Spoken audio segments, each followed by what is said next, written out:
The honours कहानी की शुरुआत 3 लड़कों से होती है जिनका नाम नाथन, टेरी और गैज होता है। वो तीनों एक आलीशान घर के सामने बैठकर उसके ऑनर के बाहर जाने का इंतजार कर रहे थे।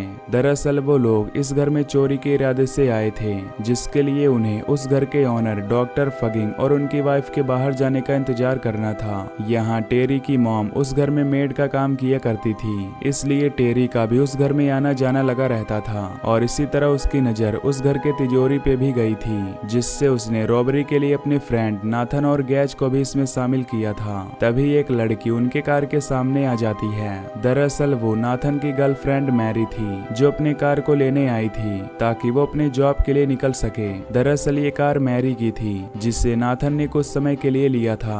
खैर तभी हम उस घर के ओनर डॉक्टर फगिंग और उनकी वाइफ को घर से बाहर जाते हुए देखते हैं। और नाथन इस मौके को नहीं खोना चाहता था, इसलिए वो मैरी को कैसे भी करके उनके कार के पास ही उनका वेट करने को मना लेता है। फिर वो तीनों एक असली चोर की तरह उस घर में दस्तक देते हैं और सीधे घर में पड़े सभी महंगी से महंगी चीजों को चुराने लगते हैं। यहाँ गैज टेरी से उस लॉकर के बारे में पूछता है, पर टेरी को उस लॉकर के लोकेशन का पता नहीं होता है, जिससे वो तीनों उस लॉकर को ढूंढने लगते हैं। वहीं दूसरी तरफ मैरी को अपने जॉब के लिए लेट हो रहा था, लेकिन फिर भी वो अपने बॉयफ्रेंड नाथन के बाहर आने का वेट कर रही थी। खैर अब हम टेरी को देखते हैं, जिसे एक बेसमेंट में वो लॉकर मिल जाता है, पर उस लॉकर को खोलने के लिए उन्हें कोड की जरूरत थी, जो कि सिर्फ उस घर के ओनर के पास ही हो सकती थी। यहाँ गैज वहीं पर रुककर डॉक्टर फगिंग और उनकी वाइफ के आने का इंतजार करने को कहता है, ताकि वो उनके आते ही उन पर हमला कर सके और आखिर में उन्हें कैदी बनाकर उनसे उस लॉकर के कोड को निकाल सके।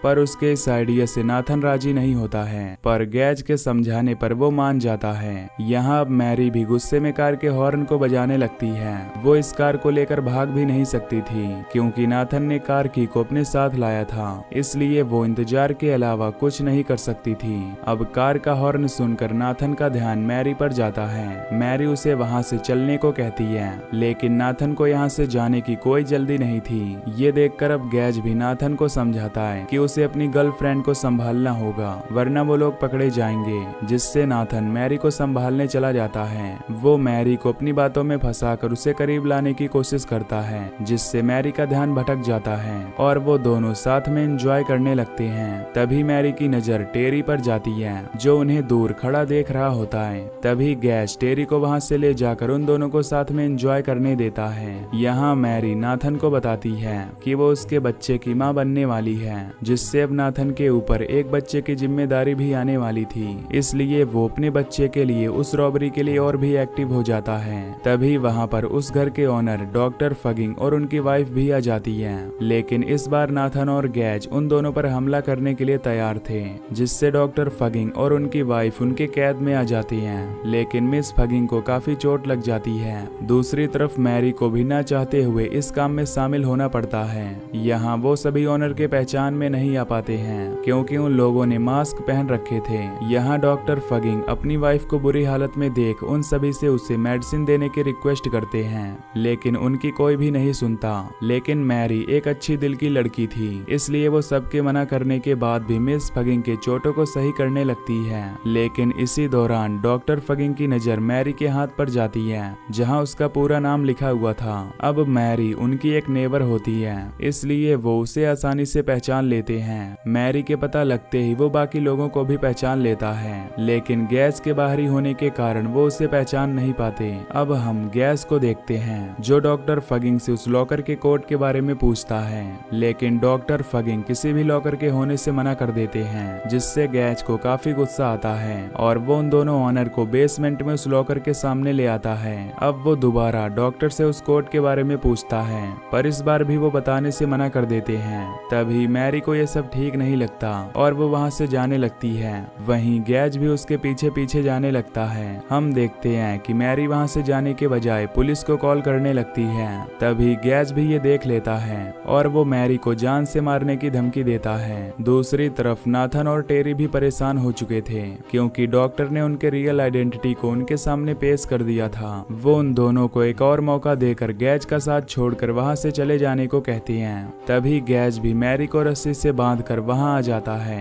अब वो फिर से डॉक्टर से इस लॉकर के कोड के बारे में पूछता है, लेकिन हर बार की तरह वो इस बार भी मना कर देता है। अब आखिर में गैज नाथन से बोलता है कि वो मिस फगिंग को एज ए बेट इस्तेमाल करे और डॉक्टर फगिंग से कोर्ट को बाहर निकलवाए, जिससे नाथन उसकी बात मान जाता है। लेकिन फिर भी डॉक्टर अपने जिद पर अड़ा रहता है, जिससे पता चलता है कि उस लॉकर में ऐसा कुछ जरूर था जिसे न खोने के लिए डॉक्टर अपनी लाइफ को भी दांव पर लगा सकता था। खैर आखिर में गैज फिर से नाथन को मिस फगिंग को परेशान करने को कहता है। वो नाथन को उसके उंगलियों को ब्लेड से काट देने को कहता है, लेकिन इससे पहले वो डॉक्टर फगिंग से फिर से उस कोट के बारे में पूछता है, पर इस बार भी वही होता है जो पिछली बार हुआ था। यहाँ डॉक्टर उस कोट को बताने से मना कर देता है, इसलिए गैज नाथन को उनकी वाइफ की उंगलियों को काटने को कहता है, जिस पर नाथन भी अब परेशान होकर ऐसा करने से मना कर देता है, जिसे देखकर गैज को काफी गुस्सा आता है और वो गन पॉइंट करके नाथन को ऐसा करने को कहता है। यहाँ नाथन अब मजबूर हो चुका था, इसलिए वो डॉक्टर फगिंग से उस कोट को बता देने को कहता है, लेकिन कुछ भी रिस्पॉन्स न मिलने पर वो आखिर में गैज के ऊपर ब्लेड से हमला कर देता है, जिससे उन दोनों में लड़ाई होने लगती है और तभी वो ब्लेड किसी एक को लग जाती है, जिससे हमें लगता है कि गैज मर चुका है, लेकिन इसका उल्टा नाथन घायल हो चुका था।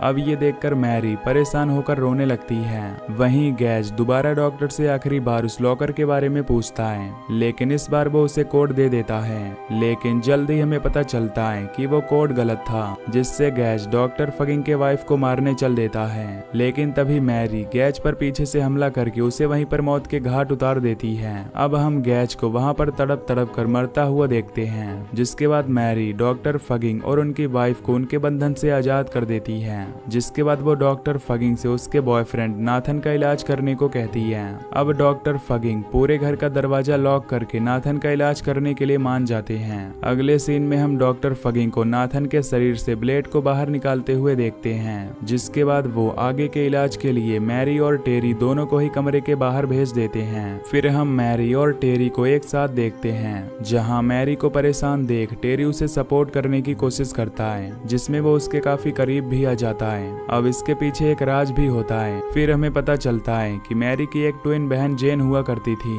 जो टेरी की ही गर्लफ्रेंड हुआ करती थी, लेकिन एक दिन वो टेरी और अपने घर को छोड़कर गायब हो गई, इसलिए टेरी मैरी को जेन समझा करता था। लेकिन यहाँ मैरी टेरी से काफी नफरत करती थी। उसका मानना था कि उसके बहन के गायब होने में उसका हाथ था, वहीं उसके बॉयफ्रेंड को इस रॉबरी में लाने में भी उसका ही हाथ था।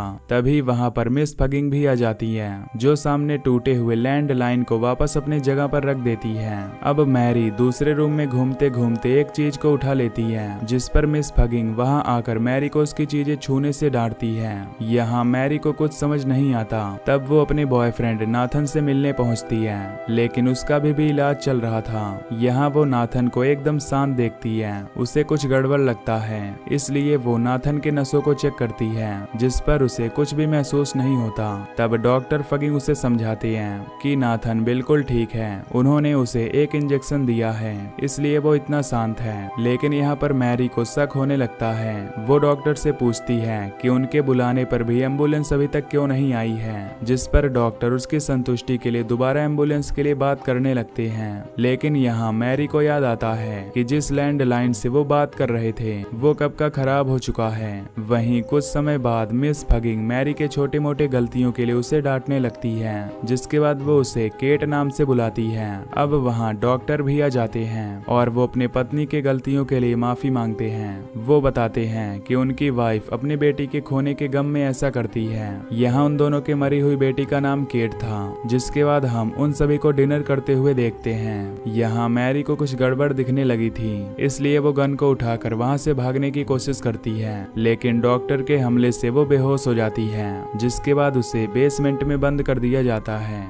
यहाँ टेरी को उसके रखवाली के लिए लगाया जाता है, क्योंकि टेरी भी न जाने कैसे उन सभी के वश में आ चुका था। अब मैरी टेरी को काफी समझाने की कोशिश करती है, लेकिन वो बिल्कुल नहीं मानता। आखिर में मैरी टेरी को अपनी बहन जेन के बारे में याद दिलाती है, जिससे वो मैरी को आजाद कर देता है। फिर मैरी आजाद होते ही सबसे पहले बाहर भागने का रास्ता ढूंढने लगती है, लेकिन सभी दरवाजे लॉक हो चुके थे। तभी वहाँ पर टेरी भी आ जाता है। वो मैरी से पूछता है कि क्या वो उसे वहाँ छोड़कर भाग रही है, जिस पर मैरी उसे समझाती है कि वो ऐसा नहीं कर सकती। तभी डॉक्टर की वजह से उस कमरे में गैस लीक हो जाती है, जिससे अब मैरी बेहोश होने वाली होती है। लेकिन तभी वो मिस फगिंग को पकड़कर उनके सूट को पहन लेती है। अब वो डॉक्टर फगिंग से नाथन के बदले बदले मिस फगिंग को डील करती है, जिस पर वो मान जाते हैं। फिर मैरी नाथन और टेरी के साथ भागने लगती है। तभी टेरी मैरी पर शूट कर देता है, जिससे हमें पता चलता है कि टेरी शुरू से उन डॉक्टर्स का साथ दे रहा था। उसने इस प्लान को सामने रखा था